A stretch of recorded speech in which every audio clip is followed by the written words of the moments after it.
चलिए आज शुरू करते हैं। पिछले क्लास में हम लोग अर्थमेटिक प्रोग्रेशन चैप्टर समांतर श्रेणी का एक्सरसाइज 5.2 का 6 नंबर तक सवाल पढ़े थे और आज जो 7th नंबर सवाल कर रहा है कि एपी का 31वां पद ज्ञात करना है। एपी का 31वां पद ज्ञात करना है। ये 31 बराबर व्हाट और दिया हुआ है कि 11वां पद 38 और 16वां पद 73 है। 11वां पद 38 है और 16वां पद 73 है। तो इसका 31वां पद ज्ञात करना है। तो A11 का फॉर्मूला हम यूज करते हैं a plus 10d equal to 38, ये पहला इक्वेशन। इसी प्रकार A16 का फॉर्मूला यूज करते हैं a plus 15d equal to 73, ये दूसरा समीकरण। अब क्या करेंगे, समीकरण 1 तथा 2 से लेंगे, समीकरण 1 तथा 2 से, समीकरण 1 तथा 2 से। तो a plus 10d equal to 38 यह पहला समीकरण है। दूसरा समीकरण a plus 15d equal to 73, ये पहला समीकरण, ये दूसरा समीकरण। इस तरह से हमारा जो ये समीकरण निकल कर आ रहा है यह रैखिक समीकरण आ रहा है और रैखिक समीकरण के विलोपन विधि से हम इसको सोल्व करेंगे। प्लस चिन्ह को माइनस में बदल देंगे, प्लस चिन्ह को माइनस में बदल देंगे, प्लस चिन्ह को माइनस बदल देंगे। इधर ए कैंसिल हो रहा है, इधर बच रहा है -5d। 10d में 15d घटा देते हैं, 10d में 15d घटा देते हैं तो -5d बचता है। अब 73 में 38 घटाना है, 13 में से 8 गया 5, 6 में से 3 गया 3 आए हम -35, दोनों तरफ माइनस माइनस कैंसिल हो जाता है। 5 एकम 5, 5 7 35, इस तरह हमें d बराबर 7 प्राप्त हो जाता है। अब d का मान अब d का मान समीकरण 1 में रखने पर, d का मान समीकरण 1 में अगर रख देते हैं, 1 में रखते हैं तो इस तरह से हमें a प्राप्त हो जाएगा। जब a प्राप्त हो जाएगा तब हम a 31 निकाल सकते हैं। तो हमारा समीकरण a है a plus 10d equal to 38। a का वैल्यू मालूम नहीं है, 10 इंटू डी का वैल्यू 7 है इक्वल टू 38। 10 7 70, ये प्लस में उधर जाके माइनस हो रहा है। अब इस तरह से हम घटाएंगे तो क्या होगा कि -42 बचता है हमारा, सॉरी -32 बचता है। इस तरह से हम देखते हैं तो -32 बचता है। तो a इक्वल टू जो a का वैल्यू हुआ -32 होता है, a का वैल्यू -32 होता है। इस तरह से हमें a प्राप्त हो गया है। अब इस तरह से हम 31वां पद ज्ञात कर सकते हैं, 31वां पद ज्ञात कर सकते हैं। तो a 31 बराबर फार्मूला लगाएंगे।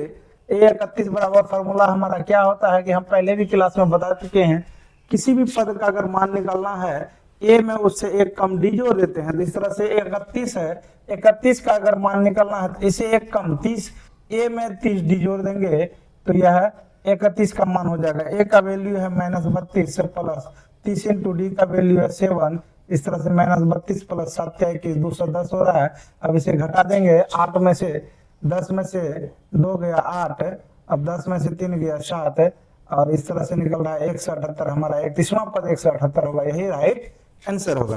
तो अब हम लोग अगला सवाल पर चलेंगे।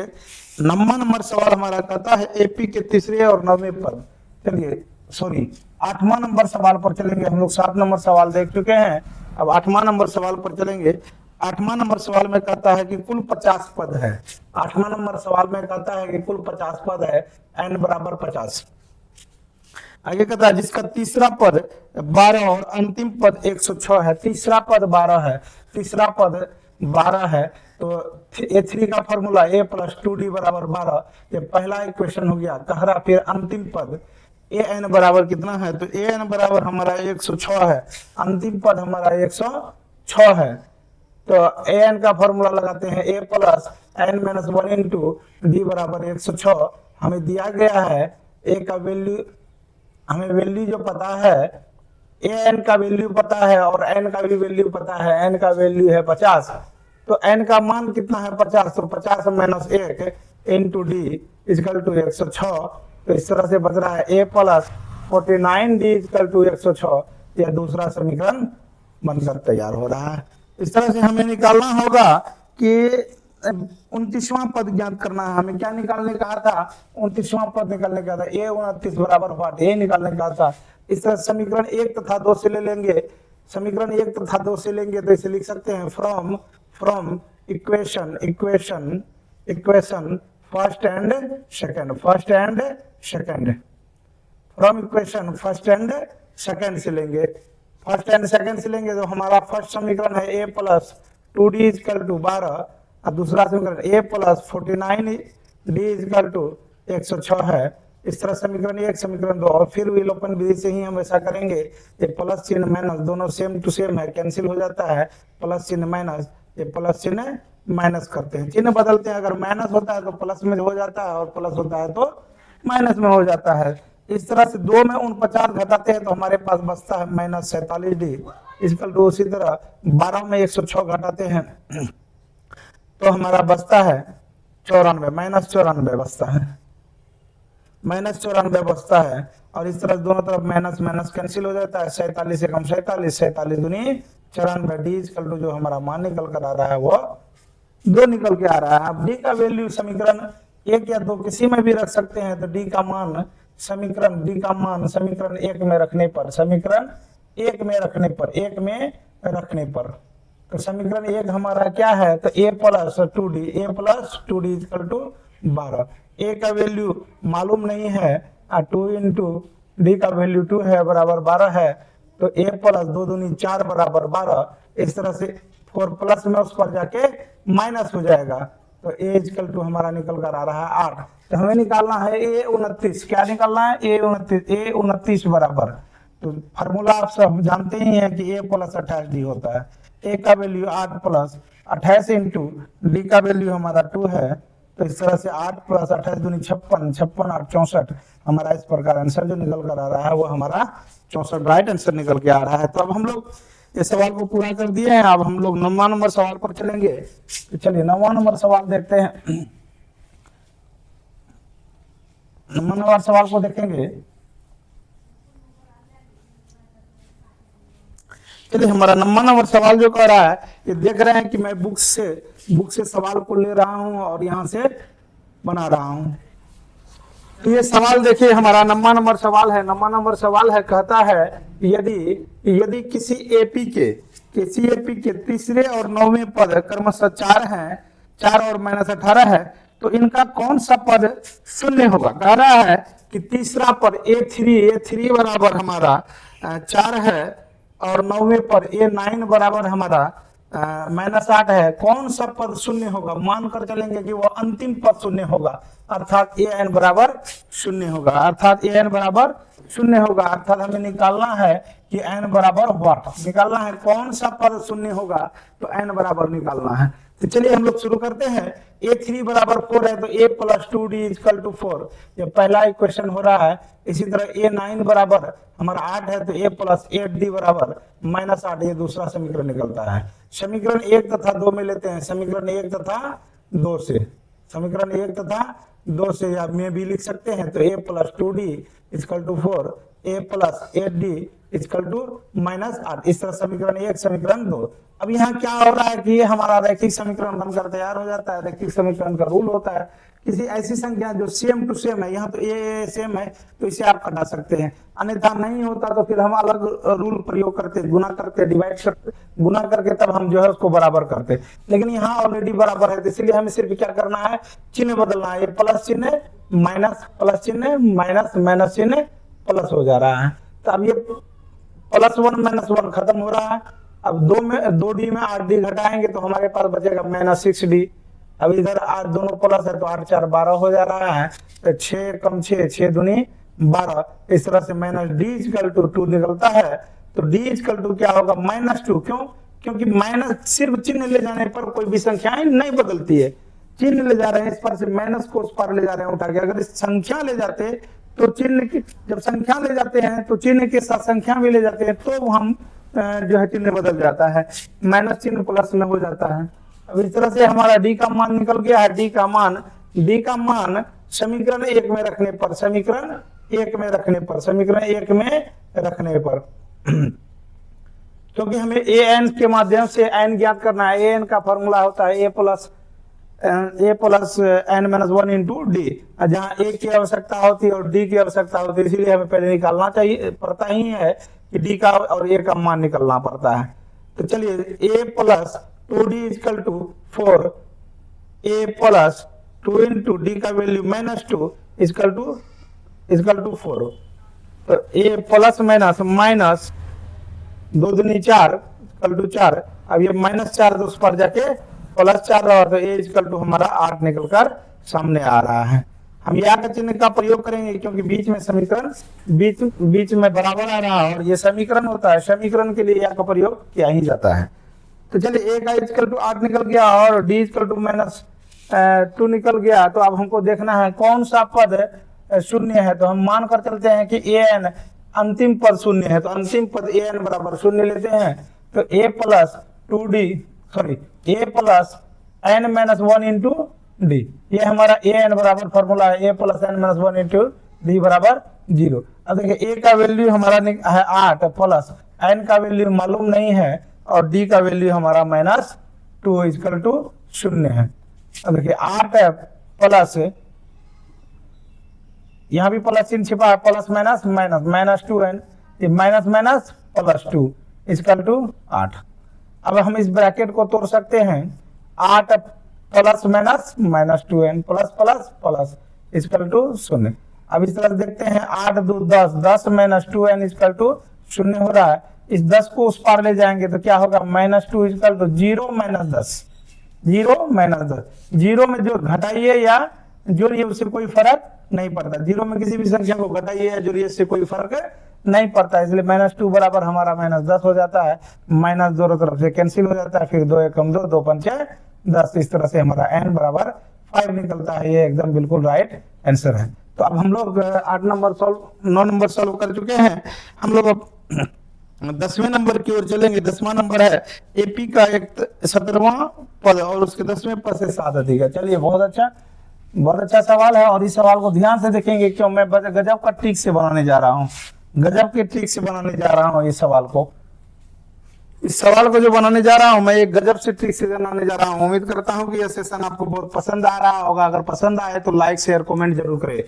इस चैनल को भी, अगर इस चैनल पर नए हैं तो आप इसे सब्सक्राइब कर दे। 10वां नंबर हमारा सवाल है, कहता है कि 17वां पद उसके 10वें पद से 7 अधिक है। 17वां पद जो है A17 जो है वो क्या कह रहा है कि 10वें पद A10 से 7 अधिक है, इसलिए A17 बराबर A10 प्लस 7। ओके, तो इसका सार व अंतर ज्ञान करना है। क्या ज्ञान करना है, तो सार व अंतर D इक्वल टू व्हाट। हम लोग आप सोचे भी नहीं होंगे कि इतना इजी सवाल है, इतना इजी प्रोसेस से बनेगा। चलिए हम लोग शुरू करते हैं। A17 बराबर A10 प्लस 10 है, तो A17 का फॉर्मूला लगाएं, A plus 16D equal to A10 का formula A plus 9D plus 7 है पहले से। अब ये प्लस ये इस पर भी, प्लस ये इस पर भी, दोनों तरफ सेम टू सेम संख्या है तो इस तरह से कैंसिल हो जाएगा, कट जाता है। अब ये प्लस 9D है तो इस पर लाएंगे क्या होगा, -9D। -9D इक्वल टू बराबर 7 बच जाता है और 16 में से 9 घटाते हैं तो 7D बच जाता है इक्वल टू 7। अब ये देखिए 7 एकम 7, 7 एकम 7 खत्म हो रहा है तो D इक्वल टू 1 है ना। मजेदार सवाल, क्या मजेदार तरीके से बताया गया ना, इतना इजी प्रोसेस से बताया गया है। चलिए अब हम लोग 11 नंबर सवाल पर चलेंगे। कहता है 11 नंबर सवाल हमारा कहता है कि एपी, हमारा 11 नंबर सवाल कहता है AP 3, 15, 27, 39 dot dot dot dot कौन सा पद 54वें पद से 132 अधिक है। कहता है कौन सा पद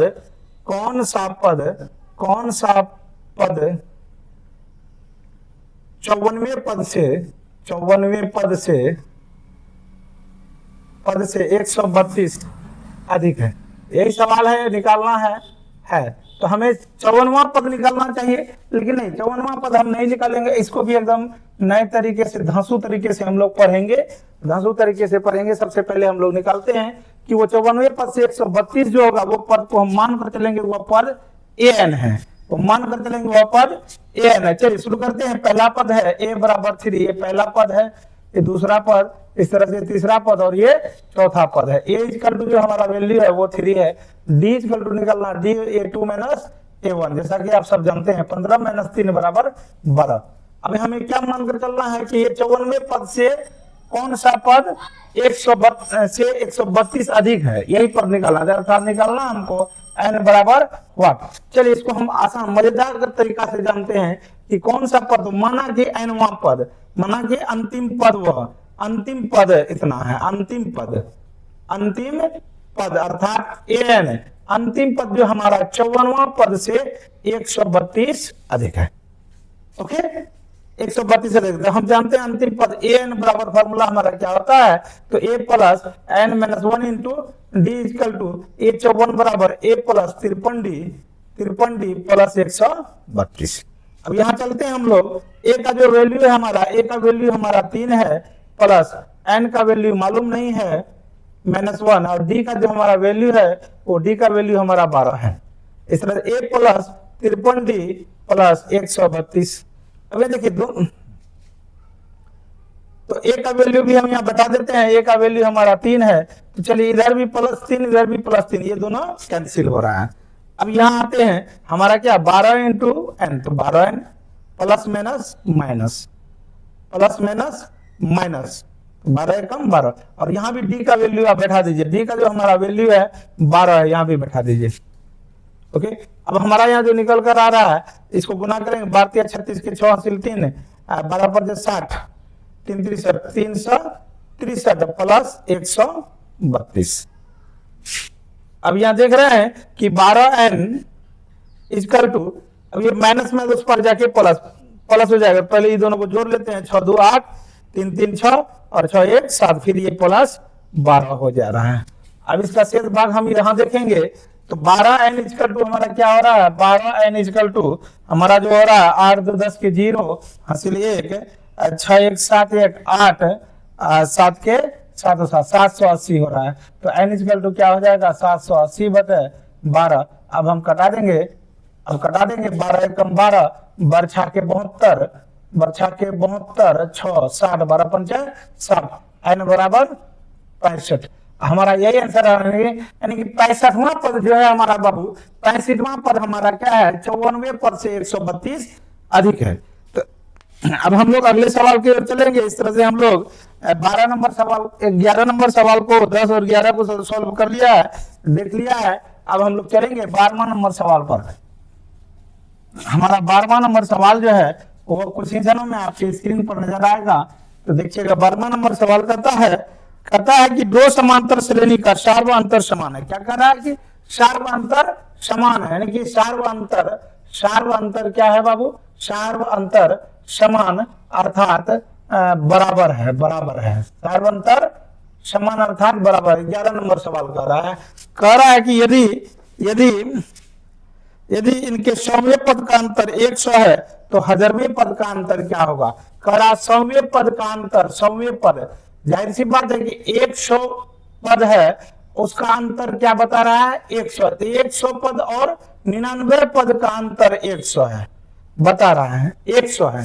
तो इसी तरह हमें निकालना है कि ये दोनों पदों का अंतर 100 है, तो इसी तरह हमें निकालना है कि 1000वें पद का अंतर क्या था, 1000वां पद का अंतर माइनस 1000 और प्लस 999 का अंतर बराबर व्हाट, यही ज्ञान करना है।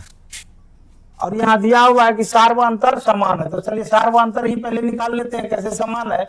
A100 बराबर फॉर्मूला A प्लस 99D, फिर माइनस 99 का फॉर्मूला A प्लस 98D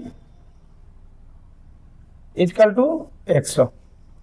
अब देखिए A प्लस 99D, फिर प्लस माइनस माइनस, फिर प्लस माइनस माइनस 98D बराबर 100। तो इस तरह से ए कैंसिल हो रहा है।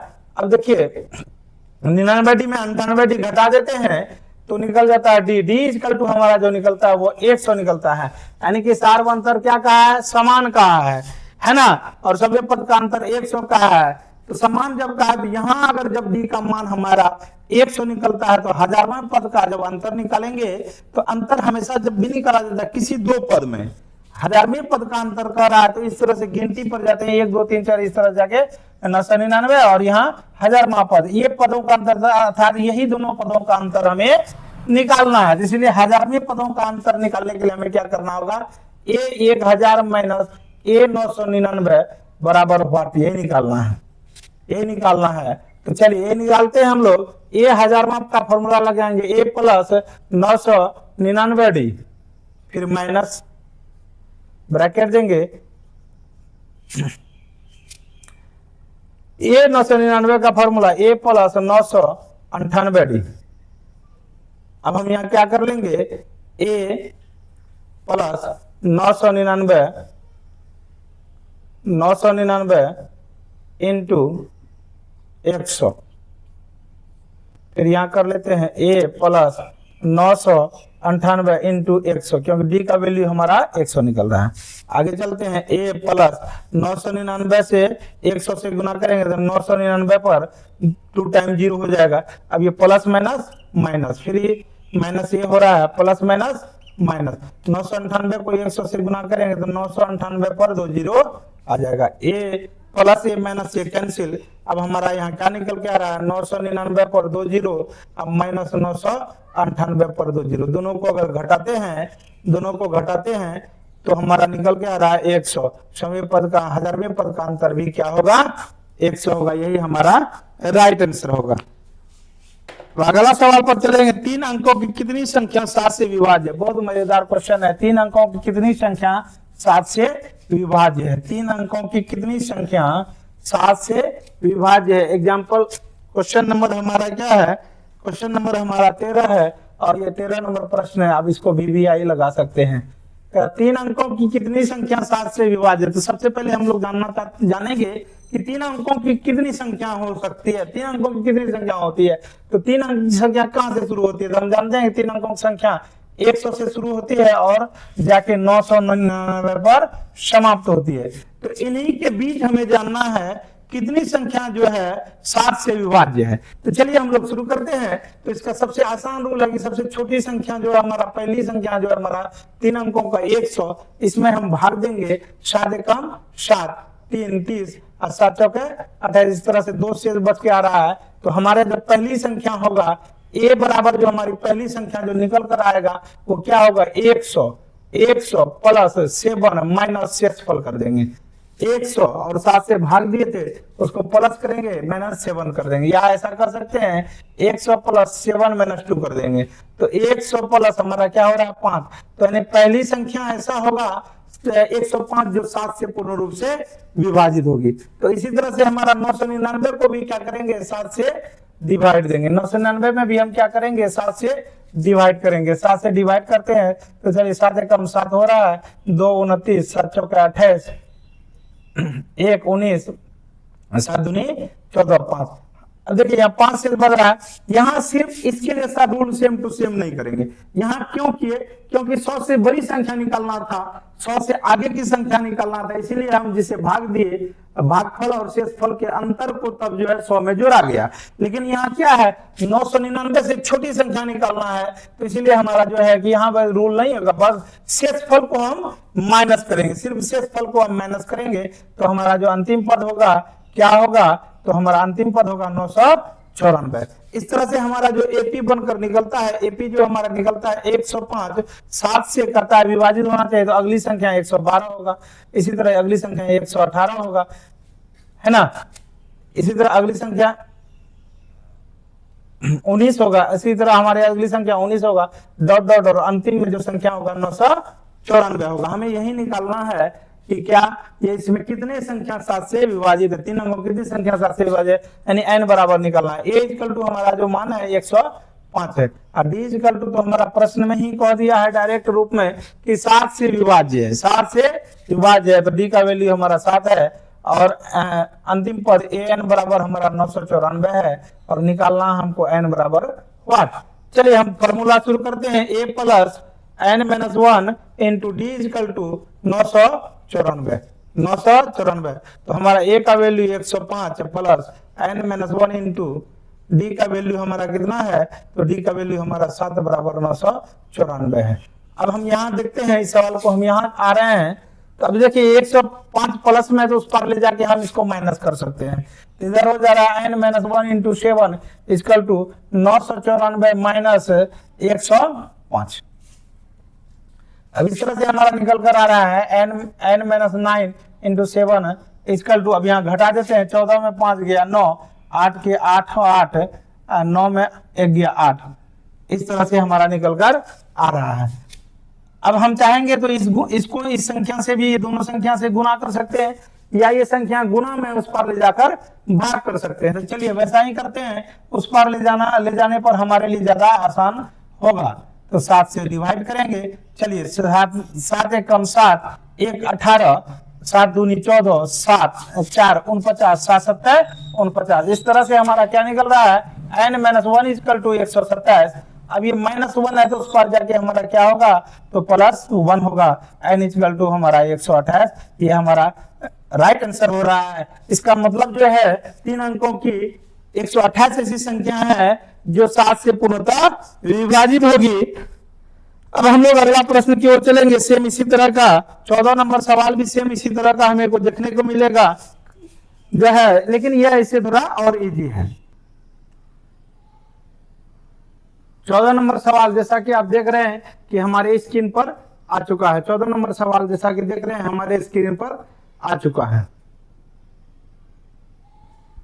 तो हमारा 14 नंबर जो सवाल कहता है 10 और 250 के बीच में 4 के कितने गुना, यानी कि 10 और 250 के बीच में 4 से कितनी संख्या जो है पूर्ण रूप से विभाजित हो रही है, ये ज्ञात करना है। तो चलिए हमारा जो सबसे पहले हम क्या करेंगे, पिछला सवाल जो पढ़े थे 13 नंबर, और 13 नंबर के जैसा ही ये सवाल है। 4 से हम क्या करेंगे, 10 में से डिवाइड करेंगे, 4 दूनी 8, तो यहाँ 2 से फल आ रहा है, तो अर्थात पहली संख्या हमारा जो ए निकलेगा वो क्या बनेगा, तो 10 प्लस 4 माइनस 2, 4 माइनस 2, क्योंकि 10 से हमें बड़ी संख्या निकलना है, इसलिए जिस संख्या से भाग देते हैं उस भागफल में शेषफल को घटाकर जिसमें भाग दिया जाता है, जिस संख्या में भाग दे रहे हैं उस संख्या में जोड़ दिया जाता है। तो 10 प्लस 4 में 2 गया 2, तो हमारा पहली संख्या निकल कर आता है 12। अब इसी तरह फिर 250 में भी भाग देके देखेंगे, 4 से 250 में भाग देंगे, 4 से 250, 4 छक्के 24, 1 10, 4 दूनी 8, 2 से बच रहा है। यहाँ हम ऐसा नहीं करेंगे क्योंकि हमें 250 के अंदर लेना है, आगे नहीं लेना, पीछे लेना है, तो इसलिए हम यहाँ ऐसा नहीं करेंगे। तो हमारा जो अंतिम संख्या निकलेगा ए निकलेगा, कितना होगा कि 250, अब माइनस सीधे शेषफल को माइनस करेंगे तो हमारा निकल कर आ रहा है 248। इस तरह से जो हमारा एपी बनता है, हमारा एपी जो बन रहा है, एपी बन रहा है पहली संख्या 12 का 4 के गुणा से दूसरा गुणा क्या होगा 16, इस तरह से 20, और अंतिम में होगा 248। इस तरह से हमारा एपी बनकर तैयार है। तो अब ये जानना है कि यह कितनी संख्या जो है 4 से विभाजित होती है। तो हमारा चलिए पहला पद है ए बराबर 12, डी बराबर हमारा 4 और ए एन बराबर हमारा 248। हमें ज्ञात करना है एन बराबर 1। तो a plus N minus 1 into d equal to 248, a N का फॉर्मूला यही होता है। तो ए एन का फॉर्मूला हम लगा रहे हैं, ए का जो मान है 12 प्लस एन का मान मालूम नहीं है, डी का मान 4 इजकल टू 248। ये प्लस 12 है तो उस पर ले जाएंगे तो माइनस 12 हो जाएगा। तो 248 माइनस 12 कर रहे हैं, 12 हो गया।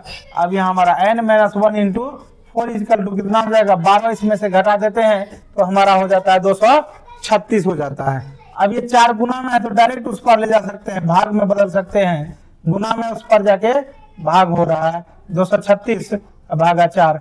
4 से अगर डिवाइड करते हैं तो हमारा जो निकलता है मान, देखिए 4 पंचे 20, 3 36, 4 9 36, माइनस 1 है तो उस पर जाके क्या हो जाएगा, तो plus 1, 59 plus 1 n equal to हमारा क्या हो जाएगा 60 है। ये एन का मान कुल 60 हो गया, यही राइट आंसर है। इसका मतलब है 10 और 250 के बीच 60 ऐसी संख्या है जो 4 से पूर्णतः विभाजित हो रही है। चलिए हम लोग अब 15 नंबर सवाल में चलेंगे। 15 नंबर सवाल थोड़ा अलग तरह का सवाल है और ये भी सवाल मजेदार ही है। इसको ध्यान से देखेंगे, समझेंगे। अगर सेशन पसंद आ रहा हो तो लाइक, कमेंट और शेयर करेंगे, और साथ ही साथ अगर इस चैनल पर आप नए हैं तो इसे सब्सक्राइब कर देंगे, और सेशन पसंद आ रहा है तो कमेंट भी करेंगे। चलिए हमारा 15 नंबर सवाल करता है, एन के किस मान के लिए दोनों समांतर श्रेणियां, यहाँ 2 समांतर श्रेणी दिया हुआ है और दोनों समांतर श्रेणियां बराबर होंगे। क्या होंगे, बराबर होंगे। तो पहला समांतर श्रेणी है 63, 65, 67 और ये डॉट डॉट डॉट चल रहा है। दूसरा समांतर श्रेणी है, और दूसरा समांतर श्रेणी हमारा है 3, 10, 7 डॉट डॉट डॉट। कह रहा है कि एनवे पद बराबर होंगे, यानी कि ऐसा कोई हम मान होगा और इधर भी कोई मान होगा, दोनों मान बराबर होगा। तो किस मान पर जाकर, कितनी संख्याओं पर जाकर, 1 2 3 इस तरह से गिने, 4 5 6 7, इसी तरह मान लीजिए कि 10वां संख्या जो यहाँ होगा ये 10वां संख्या ये भी वही होना चाहिए। यानी एन का वैल्यू निकलना है और मान किसका बराबर होना चाहिए, अंतिम मान है ये एन, इसका भी अंतिम मान ए एन। इसका भी अंतिम मान ए एन और ए एन दोनों बराबर होगा। चलिए हम लोग शुरू करते हैं। तो पहले समांतर श्रेणी में देखते हैं A equal to 63, D equal to 65 minus 63 बराबर 2। फिर और देखते हैं दूसरा समांतर श्रेणी में देखते हैं ए इक्वल टू 3 और d equal to 10 minus 3 equal to 7। चलिए सवाल में कहता है कि कौन ऐसा पद है, प्रश्न कह रहा है कि n के किस मान के लिए दोनों समांतर श्रेणियां n में पद बराबर होंगे। कौन सा पद बराबर होंगे ऐसा कह रहा है, तो यही निकालना है कि n बराबर व्हाट। प्रश्न हमारा कह रहा है कौन सा पद, तो मान कर चलते हैं कि अंतिम पद बराबर हो, दोनों का अंतिम पद बराबर, अर्थात A N equal to A N equal to A N का फॉर्मूला यहाँ लगाएंगे A plus N minus 1 into D, ये पहले समांतर श्रेणी के लिए, और ये दूसरे समांतर श्रेणी के फिर फॉर्मूला लगाएंगे A plus N minus 1 into D. चलिए ए का हमारा जो वैल्यू है पहले समांतर श्रेणी का 63 प्लस एन का वैल्यू मालूम नहीं, और डी का वैल्यू हमारा कितना है पहले समांतर श्रेणी के 2 इक्वल टू। अब यहाँ देखिए ए का वैल्यू दूसरे समांतर श्रेणी के लिए 3, एन का मान पता नहीं है, एन माइनस 1 लिख देंगे, और डी का मान 7 है। चलिए इसका कैलकुलेशन करते हैं, सॉल्व करते हैं। 63 plus 2 into N 2n plus minus minus 2 का 2, 3 प्लस 7 गुना N 7n plus minus minus 7 का 7। चलिए हम शुरू करते हैं, सॉल्व करते जा रहे हैं। 63 में 2 घटा तो हमारा बच गया 61 प्लस 2n इक्वल टू हमारा यहाँ हो रहा 3 प्लस 3 में 7 घटाएंगे माइनस 4 प्लस 7n। अब जाति को जाति के साथ ले जाते हैं। ये जो हमारा है 2n और 7n है, दोनों चर वाली जाति है, दोनों एक साथ है, और ये अचर है, अचर को इधर अक्षर और माइनस पर ये अचर है, अचर को अचर के साथ रखेंगे। चलिए 2n प्लस 7 है, इस पर आएगा तो माइनस 7, माइनस 4 ये प्लस 61 है तो उधर जाएगा तो माइनस 61। अब 2 में 7 घटाते हैं तो माइनस 5 प्राप्त होता है, इधर माइनस 61 माइनस 4 माइनस 65 हो रहा है।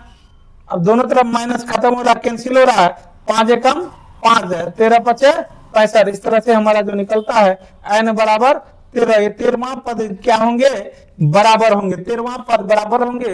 इस प्रश्न को आप जांच कर सकते हैं, जांच करते हैं, देखिए जांच करते हैं कि इस सबसे पहले समांतर श्रेणी 1 का 13वां मान क्या था, ये 13 बराबर क्या हो रहा है, तो a प्लस 12d, a का मान 63 प्लस 12 इंटू डी का मान 2, तो 63 प्लस 12 दूनी 24, 12 दूनी 24, इस तरह 4 3 7 6 2 8 87, यानी कि 13वां पद इधर से हम जब गिन के आते हैं तो 13वां पद हमारा 87 होता है। अब दूसरा समांतर श्रेणी के लिए भी फिर जांच कीजिए, ए 13 बराबर क्या, तो ए प्लस 12d, ए का मान जो है दूसरा समांतर श्रेणी में हमारा ए का मान 3 है प्लस 12 इंटू डी का मान 7 है। इस तरह से 3 प्लस 12 7 84, इस तरह से देख रहे हैं कि 87 हो रहा है, ये भी मान 87 हो रहा है, ये भी मान 87 हो रहा है। तो ये प्रूव्ड हो रहा है कि 100% ये हमारा राइट सवाल है। इस सवाल में ज्यादा कंफ्यूजन होता है बच्चों के, इसलिए प्रूव करके हमने दिखा दिया। चलिए अब हम लोग जो है 15 नंबर सवाल को जान चुके हैं, अब 16वें नंबर सवाल की ओर चलेंगे।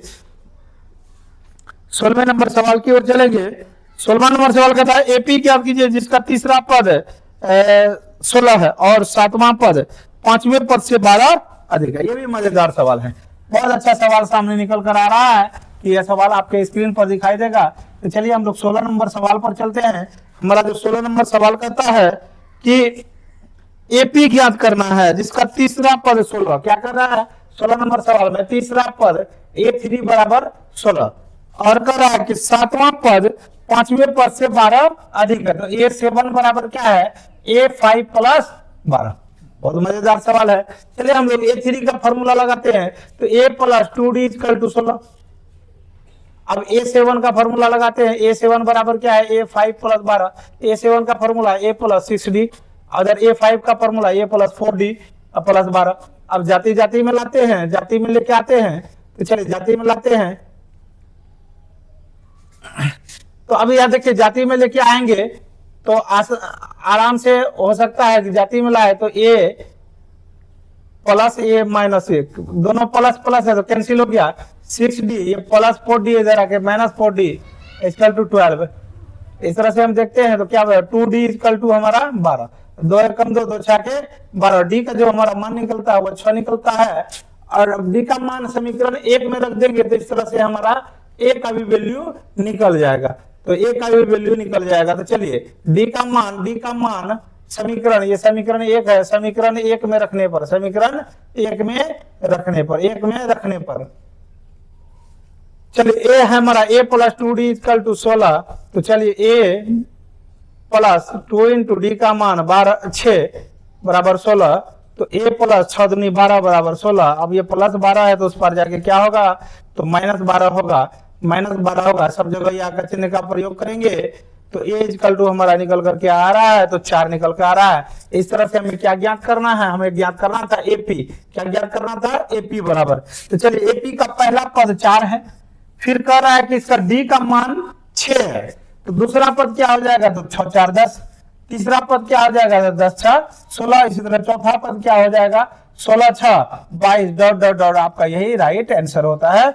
आज के लिए यहाँ तक ही, अब फिर हम नेक्स्ट मिलेंगे आपसे अगले भाग में, एपी चैप्टर के अगले भाग को लेकर आएंगे।